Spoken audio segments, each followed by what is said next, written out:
everyone. Did your GPT get smarter? You're watching TechStrong Gang.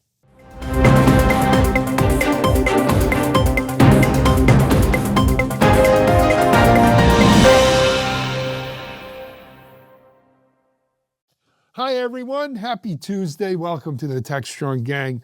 We've got a small gang today, but some goodies here, right down to the core. We've got Stephen Foskett and Mike Vizard joining me today on the gang, and that's really all you need. Stephen, Mike, welcome. Thanks for coming on. It's been a busy week already. It was a busy weekend. It was a busy Monday, and here we are on Tuesday. And man, it just seems, one thing we could say about present times is it makes for a lot of good stuff to talk about. Yep. I don't know if it's good stuff. It makes for a lot of stuff to talk about. Interesting stuff, controversial stuff, and everything else. Mike, let's jump right into it. It was a big weekend where, actually, I think it was last Friday maybe, the good folks at ChatGPT released 5 on the world. Right, but the turmoil through the weekend was rather extensive, apparently. So on the plus side, ChatGPT 5 is supposed to be smarter, almost PhD level, also B. Seems to be less sycophantic, so it may actually not type as much silly stuff in terms of blowing smoke up your skirt, as it were, and will not be constantly going, well, aren't you brilliant? And here's this awesome stuff I found that's not true, but I don't know it's not true. And then finally, though, the thing where there was a bit of a flub is, as I understand it, they decided that the premium edition of ChatGPT would let you choose between models, but that the standard edition that most people use would force you to use ChatGPT 5. And a lot of people flipped out about that because they like GPT-4 and some of the other models. And so apparently OpenAI has backtracked a little bit on that and now giving people more choice in their OpenAI models. But the question I would have, and it seems to me, it's like, has OpenAI is this mojo starting to slow down? Because I don't know about you guys, but I hear more people using other LLMs, and also, and the two I hear most often is Claude from Anthropic. A lot of developers especially like that one, and other folks I've talked to say, it's just fundamentally more accurate. And then other folks are using Gemini simply because it's in their Google Doc and it's the easiest thing to reach out to and connect to, and I don't have to go log into something else. So, Alan, I guess, at one point it was like OpenAI, ChatGPT was going to be the dominant, and now they're just one of many. What's going on in your mind? Well, this is the life of a missionary. And I don't mean someone in the jungles, preach or trying to convert people to God or something. But when you're the missionary in a given market, right? You're first to market. You're the one who has to have the machete in their hand, slicing through to the new trail. You're blazing the trail. And then someone comes up behind you and just walks a lot easier over that trail that you've already cut. And so they catch up to you. That being said, look, I'm a ChatGPT user, and I've been playing with 5 all weekend. It is a step up from 4.0 or from 4, but I'll be really honest with you. After using it 10 times, I kind of was looking to go back to 4 myself. Now, I am a paid GPT user, but I didn't see the option to go back to 4. I'll check right after we record this today, but I didn't see, because if it's there, I will. Because it wasn't there. It was not there as of last night. But it is there as of this morning. It is? Okay, great. Because I was a little... I kind of had it right where I wanted it, and then it just slipped out of my fingers. So now, as I say, there is something like I use a prompt to make my prompt better, is my way of using GPT. And it worked really well in 4.0. And 5.0, it's just changing my stuff around too much. And I don't know. I could see where it is smarter, but I kind of like 4.0 better. Now, I also dabble in Claude. There are things Claude is definitely, I think, better in, including coding. Um, I'll be honest, I don't play as much with Gemini other than when I'm stuck in Google and something's going on. I very rarely, if at all, use Copilot. Um, I like Perplexity for search and for news stories, but that's as far as that goes. That's kind of where I am.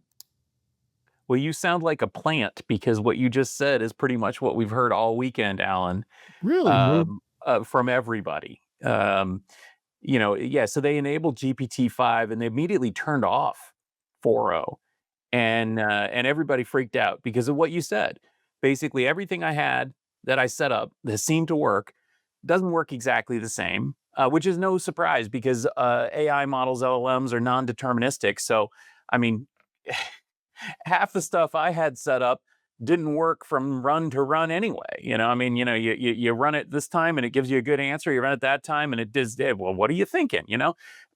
But with 5, it's different enough that basically everything you had set up in a workflow doesn't quite work right. So yeah, as of last night, I think Altman and OpenAI, if you're a paid subscriber, you can go in the settings and you can say show legacy models, and then you can still use 4.0. And it's the same 4.0. So if you were happy with it, I think you can use it. But, like you, I end up I'm a paid OpenAI user. I use it for summarization a lot.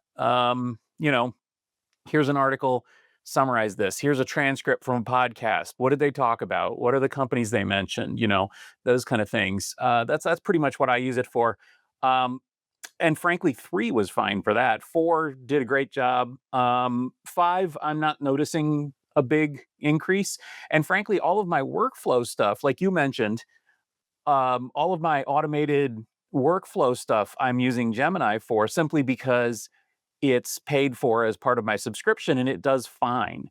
And so, with Zapier and things like that, I've got that all running through Gemini, and it's cheaper and it's okay. It does the thing, whereas the thing in this case again is summarize this article, those kind of things, and it's funny.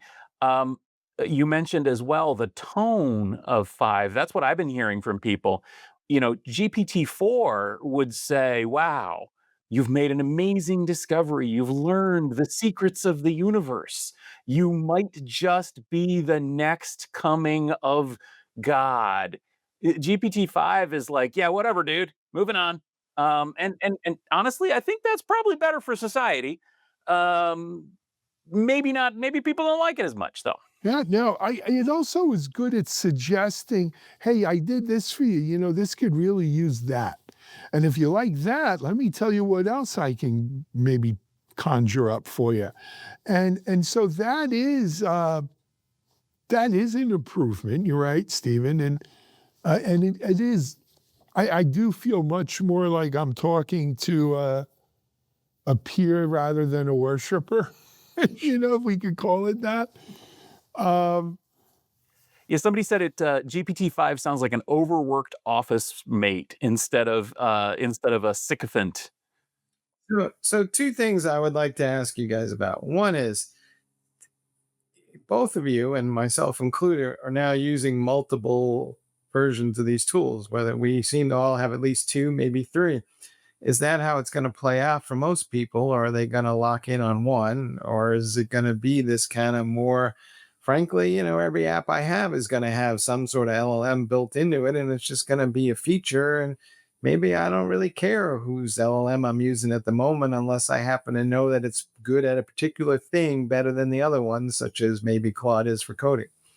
I wish it was that way, but my experience has been that they're not really interchangeable in many ways. In fact, I think Gemini does maybe a better job of summarizing than ChatGPT. And since summarizing is what I want, then I'm using Gemini. But I mean, if it, I just wish that they were more predictable and more deterministic. I mean, sometimes, you throw something at one of these LLMs and it comes back with something just completely off the wall. And you're like, did you lose your mind here or something? How did this happen? Well, there's no mind. I guess the statistics just went down the wrong rabbit hole. But I don't find them interchangeable quite yet. No, I think, I would analogize this to multi-cloud. Why do people use multiple cloud, meaning public hyperscaler, why wouldn't you just put everything on AWS or Google or Microsoft? Why do you have a little here, a little there, some here and mostly there? Well, because each of the clouds, they all have their strengths and weaknesses. They may not be super strengths and super weaknesses, but there are certain things that each of them do a little better than the competition. I think we're going to see the same thing with AIs. And it really depends. Like Stephen says, he uses it mostly for summarization, right? Gemini does a great job on summarization. It comes with our Google license pack or whatever they call it. Why not?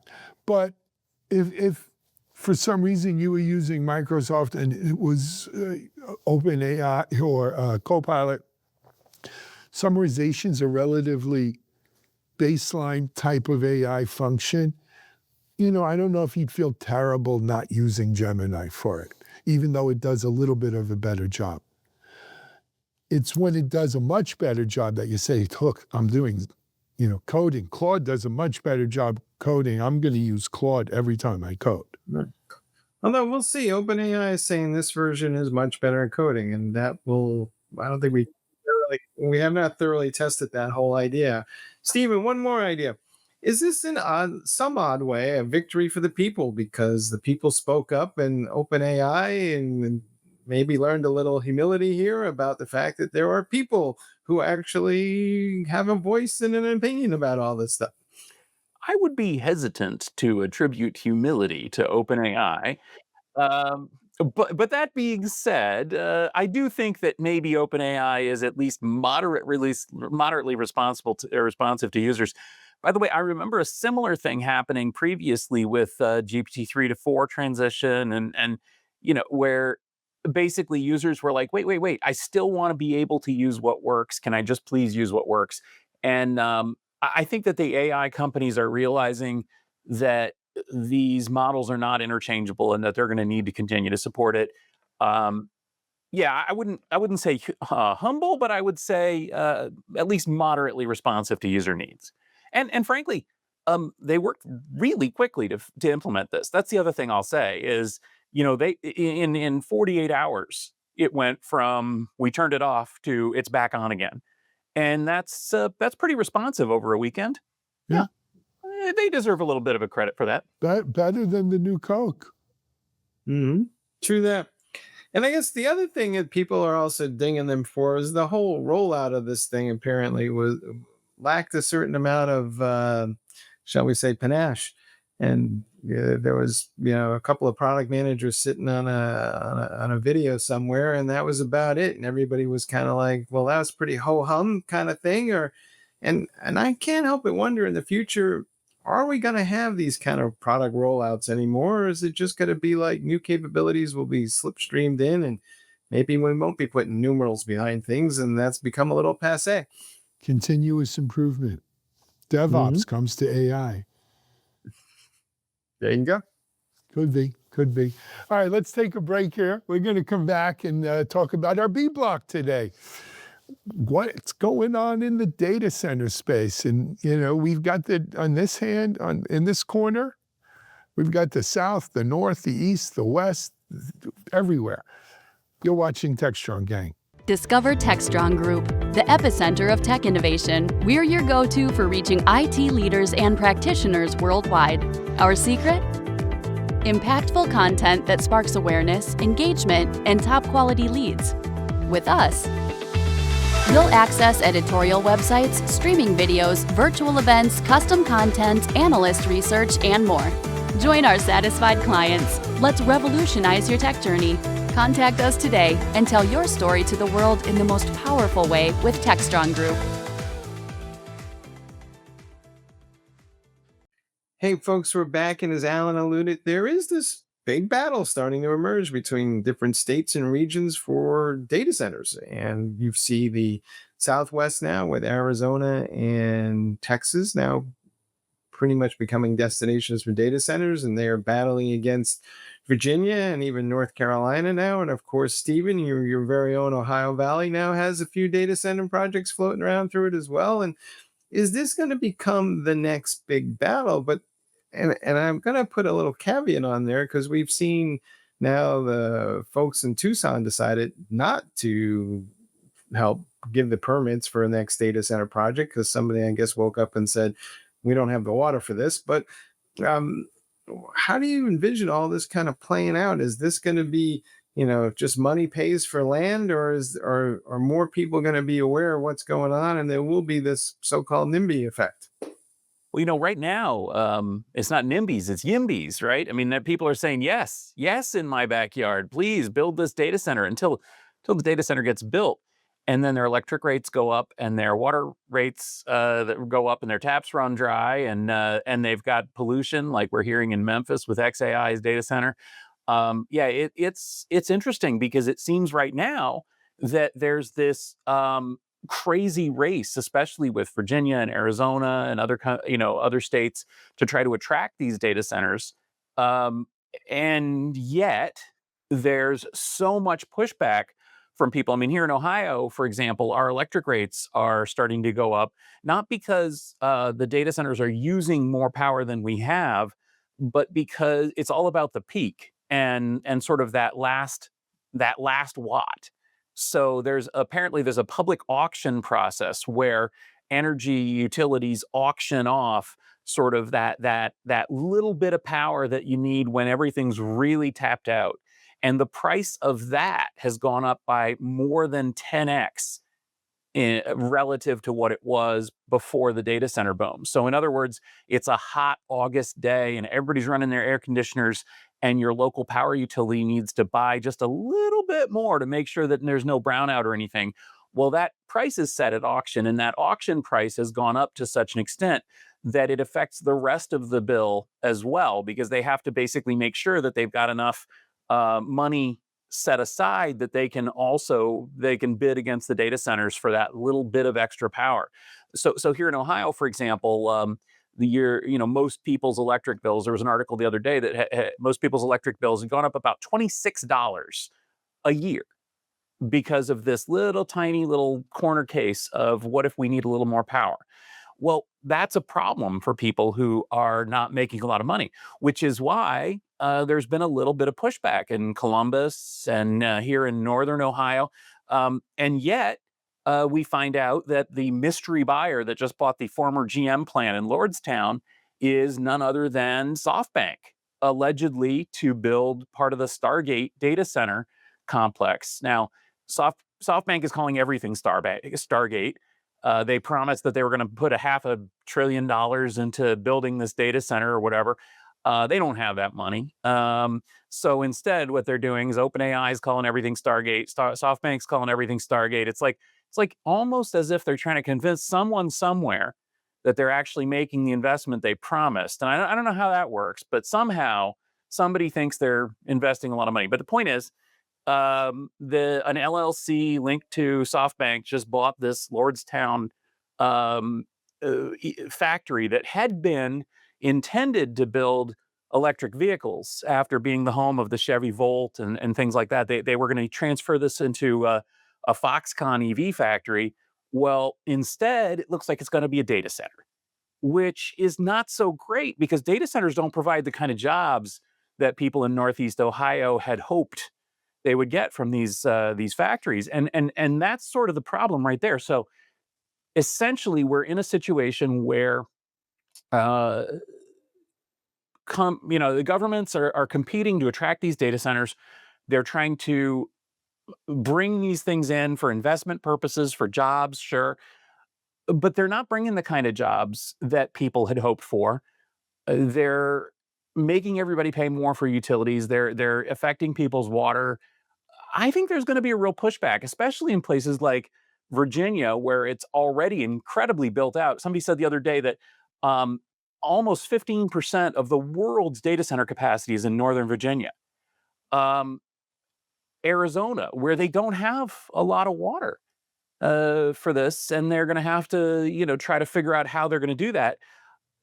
Texas, same deal. I mean, Texas isn't the wettest place on earth. Some days it is, but only occasionally, Not and that's West not Texas where they're great. building these. And so, what are we going to do? I think there's going to be some serious blowback here. And I think some of these politicians that are cutting big red ribbons with great fanfare to attract these data centers are going to be eating crow in another couple of years when their constituents come back to them and say, wait a second, why is my electric bill so high? I hope we're around to do that, right? When someone somewhere just wants to drill Baby Joe. Full speed ahead, damn the torpedoes. I used to think when we would see these apocalyptic movies like Mad Max and stuff, that wasteland was created by nuclear wars. Who knew? It might be created by overbuilding data centers and everything that these data centers need to supply us with the AI that we're going to need to tell us what to do after we go to the bathroom. I think that there is a certain aspect of this that does feel like going back to the 1800s and the railroad boom. People were selling, land lots on the assumption that the railroad was coming in to buy all that, only to find out that the railroad went to some other town, and then that town became a ghost town, and everybody lost money on somebody's real estate scam. I feel like a lot of this data center activity has the same vibe to it. It's people are standing up. Let me tell you why it's worse, though, Mike. Because what we haven't accounted for is what Stephen talked about. What is going to be the repercussions? What's the real cost of that data center in terms of clean air, clean water, plentiful water, resources, quality of life? These data centers don't provide the kinds of jobs that a factory does. And they're increasingly more and more automated, and they increasingly need more and more energy. And at a time where we're saying, well, let's not use solar, let's not use wind. Come on. Okay, so what are you left with? Nuclear or dirty fossil, right? Or coal, heaven forbid. You keep doing that. Where's the next love canal coming? That's what I'm waiting for. Are we going to have love canals again? Because didn't we learn a lesson? Runaway industrialization and problems. I don't want to, I grew up in a time where you couldn't see the mountains in Los Angeles because of smog. Smog, one of the few things my generation has done is we did make progress against smog and air pollution and water pollution and set aside conservation efforts and stuff like this. Are we just going to go back on this because under this administration it's drill, baby, drill at all costs? Just make sure we get our share of it? That's not the world we're going to leave our children. We need people to stand up and march in the streets against this and say, no, no, no. If it can't be done environmentally, consciously, it shouldn't be done. And this Ohio factory, I think, is a really interesting example of that, Alan. Because Youngstown, where Lordstown is just on the outskirts of Youngstown, Ohio, northeast Ohio, up near Pennsylvania. Steel, built on steel. Steel industry went bust. Obviously, it was a heavily polluting industry, but it provided tons and tons of jobs. And the city almost collapsed. Youngstown is one of the only cities ever to reduce its size, literally to bulldoze roads and subdivisions and say, you know what, that we're done with that. We're gonna make the city smaller because the population was smaller. This Lordstown plant was touted as one of the most advanced automotive factories in the world. They were building advanced cars there. GM went bust. The car factory closed. A lot of jobs were lost. Foxconn stepped in, and Lordstown Motors, one of the greatest Ponzi schemes in automotive history. Google it. Lordstown Motors came in, they raised a bunch of money. They got a bunch of tax abatements. They said, we're going to build electric pickup trucks in this factory. It's going to provide a bunch of jobs. Lordstown, Foxconn stepped in. We're going to make this a contract manufacturer for EVs. We're going to build the Fisker cars. We're going to build, these Lordstown pickup trucks that you thought Lordstown was going to build. And of course, that didn't work either. And now we're turning it into a data center. It's going to have, 12 jobs. Isn't that going to be great? It's just such a symbol of what happens as you move from, steel to vehicles to EVs to contract manufacturing to data centers, all in one building. They should rename it the Metaphor instead of, the whatever they're calling it. I agree. Agreed. So do you think that these data centers are going to wind up in more of so-called red states than blue states? I mean, even in Arizona, if you look at Tucson, it's a blue dot in the middle of a red state. But, is that how it's going to split? Because more folks in the blue states are going to be worried about these, consequential issues versus other folks are going to be in the baby drill camp. And we just may have a fundamental split of where the data centers wind up as a result. Yeah, and I would remind people that there's no real red states or blue states. There's just purple states.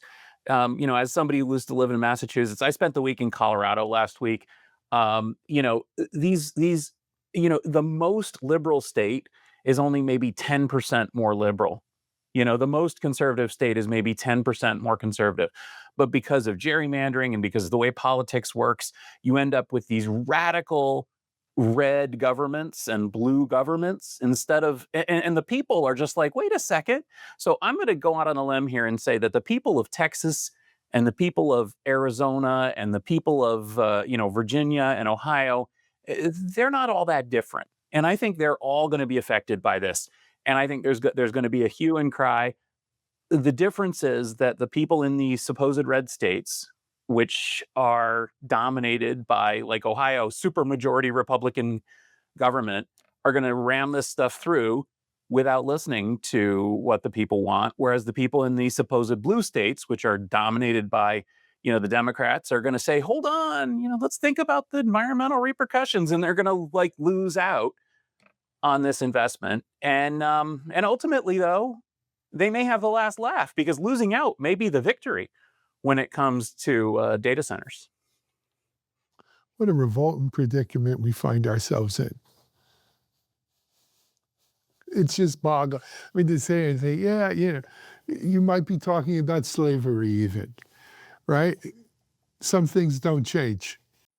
And to your point now, even families are fighting about this, right? Dale Earnhardt's widow is at odds with her stepchildren over land in North Carolina that might be used for a data center. I mean, it could just wind up tearing whole towns apart in the debate, right? Yeah, absolutely. I mean, again, we've seen this here where in my town, we were going to build a solar generation facility. Should be non-controversial. We got a bunch of extra land over there. Let's just put up some solar panels, no problem. It became this big political thing, like, oh, I hate solar. Why do you hate solar? What has it done to you? But I don't get that whole thing, the whole anti-solar wind thing. Like, I'm not even going to get into it causes cancer, kills birds, and all the other bullshit. But anyway. Let's call a break on this one. We're actually going to be continuing the discussion, though, because our next block talks about the nuclear option. You're watching TechStrong Gang. SecurityBoulevard.com is the leading resource for news, analysis, and education on challenges facing the cybersecurity industry. SecurityBoulevard.com covers all aspects of cybersecurity, including data security, DevSecOps, cloud security, application security, network security, security threats, and more. SecurityBoulevard.com has the largest selection of security content, featuring breaking news, blog posts, podcasts, and more. Visit www.securityboulevard.com to learn more. SecurityBoulevard.com, home of Security Bloggers Network. All right, folks, as Alan hinted, we are going to talk a little bit more about data centers, but this time in the context of nuclear energy. There's efforts by the Department of Energy working with its various labs. The one in, I think it's Tennessee, is Oak Ridge. Is that right? And they are working with some of the subcontractors to determine if they can speed up the process for licensing data centers and infrastructure, especially for use in AI and other high performance computing applications. Alan, have we reached the point now where, to our previous thing, is that nuclear maybe is the only option? Well, it's not the only option. It's not the only option. However, I believe in a multi-pronged future in terms of energy. I think solar, in spite of what you may hear from our government, solar dollar for dollar might be our best bet today. Wind, not far behind. I think the problem we have with nuclear is too many people think of nuclear as the old 3 Mile Island or Indian River or these kinds of things, right? This ain't 1950s nuclear energy we're talking about. We're talking about much smaller nuclear plants, much more efficient, much more safe nuclear capacity. And you want to know what? When we look at our options, there's definitely, I think, and look, people who know me know this, I'm far from a red stater kind of person in general. But when I look at energy, I think nuclear has a place at the table. It's not the only option, but I think today's nuclear, and when we talk about today's nuclear, it's fission still, right? Today's nuclear fission power plants deserve a place in our grids. And we can't have it that it takes a generation to approve licensing for a new nuclear power plant. We've got to get these things down. I'm not saying just drill, baby, drill, indiscriminately turn up nuclear, but you've got to get these down to a reasonable time without having to jump through all these hoops. I do think it's a lot safer and a lot more efficient than it ever was. I think we also have nuclear fusion on the horizon, and much like quantum computing, it's always 5 years off. But that being said, Yeah, let me use my Linux desktop to check on that. But but one day it'll be here. We inch closer to it all the time. But until then, nuclear fusion, look, it's not the Chernobyl or these kinds of things. We could do these in basically in a shipping container size, is from what I understand.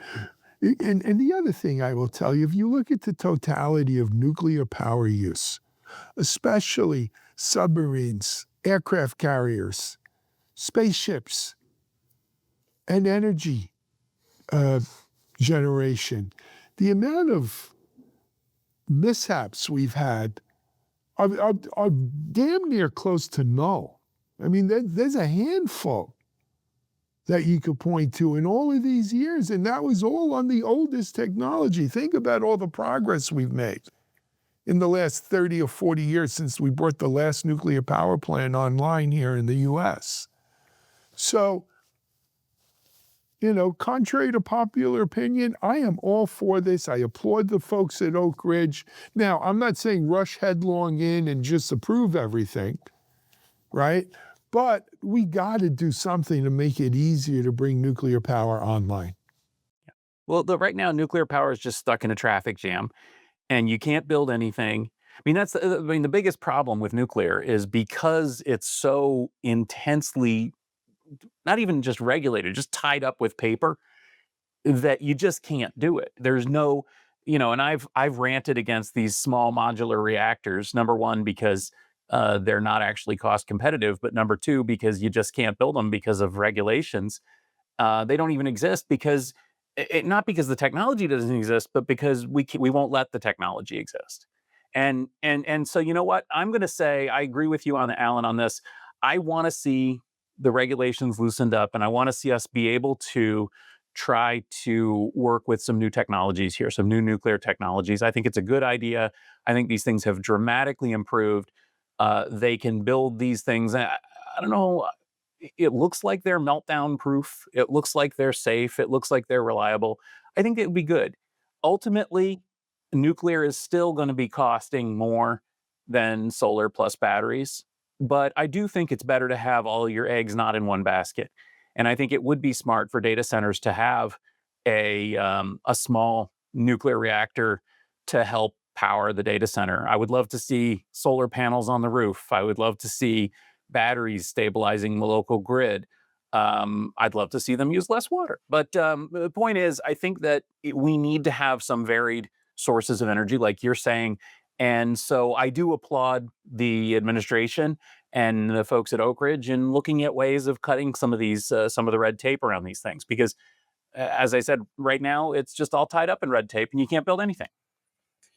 Do you guys think, though, that maybe not enough attention is being paid to alternative approaches to rolling out data centers? And I will cite, for example, the Chinese are experimenting with dropping data centers in the ocean just to reduce the level of cooling that might be required. I don't think it completely solves the energy issue, but there's things that can be done in terms of writing more efficient software. Maybe we get better processors, but I feel like right now we're constantly on this notion that says we need massive amounts of energy today, and then I wonder, 6 years from now we're going to be looking at all these data centers that have no purpose because we found some better way to do it.